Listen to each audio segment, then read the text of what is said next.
Dude, wake up, come on, we're late. Oh, I'm a squirrel. Starting to feel a bit nutty. Who said you could stroll in my woods? Cheeky and bratty, and currently one of the most overlooked heroes to potentially be played as a support, Hoodwink can be a serious thorn in the side of any enemy she opposes. Between having high damage output, a very efficient stun to land on multiple people, and methods of setting up ganks on her own, playing Hoodwink in the right way in your pubs can net you a lot. Let's delve into how and why you should consider picking her up as a hero, to be played as part of your permanent support hero roster. If you like videos such as this, I'd hugely appreciate a thumbs up and a follow. I release educational content on a weekly basis and your support is what makes that possible. Having found herself as a core initially due to her powerful physical damage in particular, Hoodwink as of the current patch is best suited for the support role. She boasts really great movement, a stun, a slow, paired with the ability to actually break an opponent's passives, which is something a lot of characters can't do with their native abilities. The main drawback with Hoodwink compared to her fellow support peers in this patch is that she initially lacks a bit on the damage side of things. She scales extremely well with levels, achieving a high amount of base stats across the board, but her initial level 1 damage output does have room for some improvement. Due to this, it is important that she's played correctly in the laning stage, and taken properly into the middle of the game. While she might start out a bit slow, she very quickly ramps up to be both a threat, as well as just plain annoying to play against. Her kit allows her to set up kills, push waves, hold down enemies, and generally just be a massive nuisance in just about any lineup she's picked up in, meaning that you pretty much never can go wrong with picking her in the first place. If you're looking for a very good all-arounder with a super high skill ceiling to match, then Hoodwink might just be the hero you've been waiting for.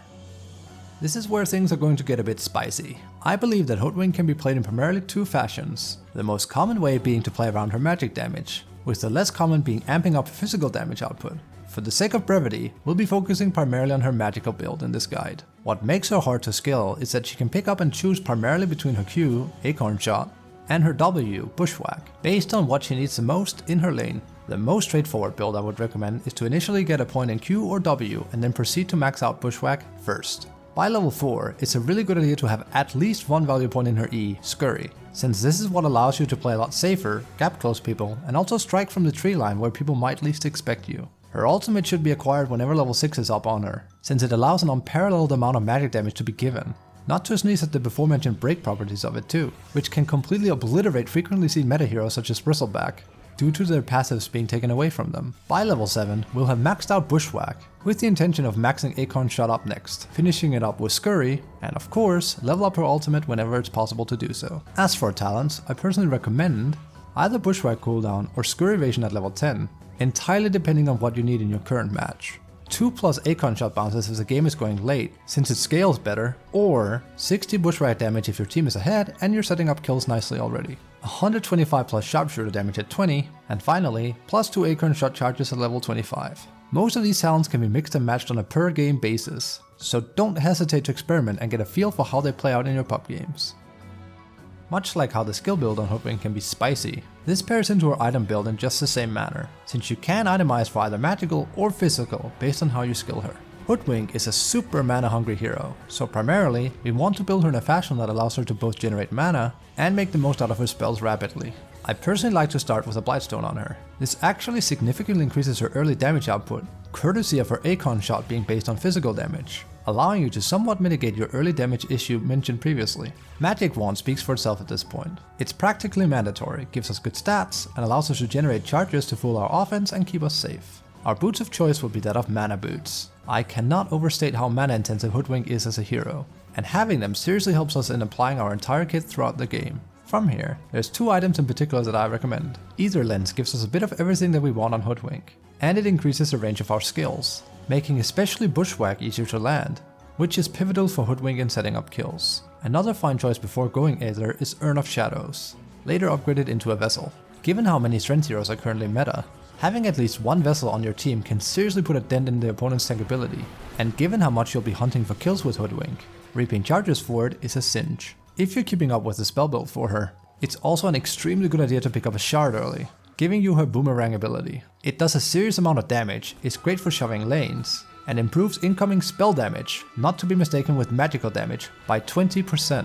Even most physical spells can be improved, although not attack modifiers, such as her own Acorn Shot. Following this, we can go for a wide variety of things. and much like her skill build, it really is super game specific on what the team needs for the sake of victory. If you need a bit of lockdown, consider aiming for Rod of Atos, which can be then upgraded into Gleipnir. It's extremely good for stopping heroes in their tracks, and also gets further buffed by our previously bought Etherlens. Glimmer Cape is a standard, solid item, especially if you need something defensive to help out your teammates. And given how we're able to bob and weave the battlefield as Hoodwink, we can rather safely save allies with it. There's also the choice of Solar Crest for her, which is a super standard pickup for most support heroes in general right now. It's a great way to debuff enemies you desire to kill, or boosting your carriers during crucial teamfights or pushing. A last shoutout goes out to her Aghanim Scepter, as a potential 3rd or 4th item pickup. It's extremely powerful when utilized in conjunction with the rest of her kit, and makes Hoodwink even more elusive. But it isn't an item to be rushed over the other, more important items.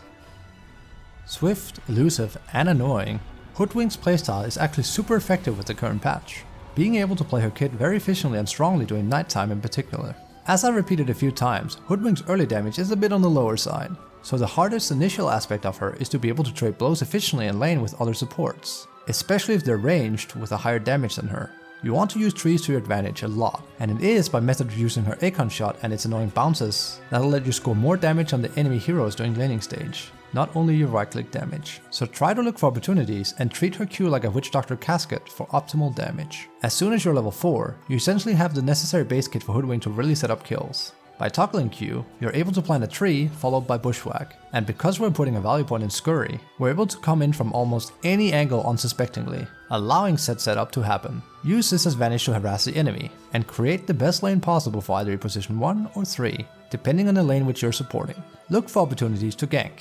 Mid can be a bit hard due to the open area, but porting to a side lane or taking the twin gates, combined with the amount of trees there's present, you're very easily able to set up kills with Hoodwink, especially if you let people know in advance. Use this ganking playstyle during the first and second nighttime so that your team gets a lead, which you'll then be able to push into warding offensively against your enemy. With offensive wards, you now have intel on their movement, which allows you to disrupt their farming even further and set up even more kills. Keep looking for opportunities to get kills. Given that you can hide in trees and gain a slew of benefits, you can get the jump on almost any enemy, as long as you're careful about high ground wards. Proceed with this game plan. Shut down the enemy by method of ganking and denying space continually, before you group up with your team by mid-game for high ground pushes and fights. Never initially reveal yourself in a fight if you can help it. Stay in the shadows, preferably in a position where the enemy doesn't know, so that you can land a swift bushwhack, either on trees next to your enemies or set up by your own Aegon shot. If the enemy possesses a hero with a troublesome passive, try and make it somewhat of a priority to disable it, so that your cores can finish said hero up while their passive is down.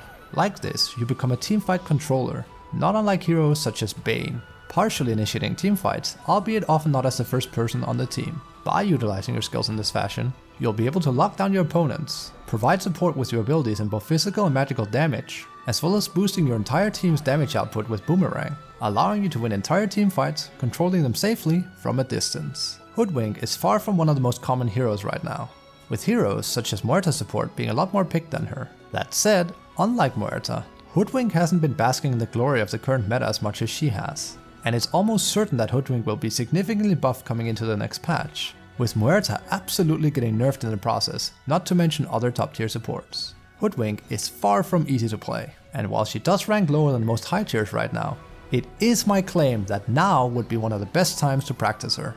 If you start practicing and refining your control with her, you'll not only be able to win with her in this patch due to how strong she actually is, but only become that much more powerful once she's buffed yet again. If you're seriously considering picking up another support, and one that has an endlessly high skill ceiling to boot, I can't recommend and encourage Hoodwink enough. She's seriously fun, and she provides a bunch of utility which every team competition is happy with.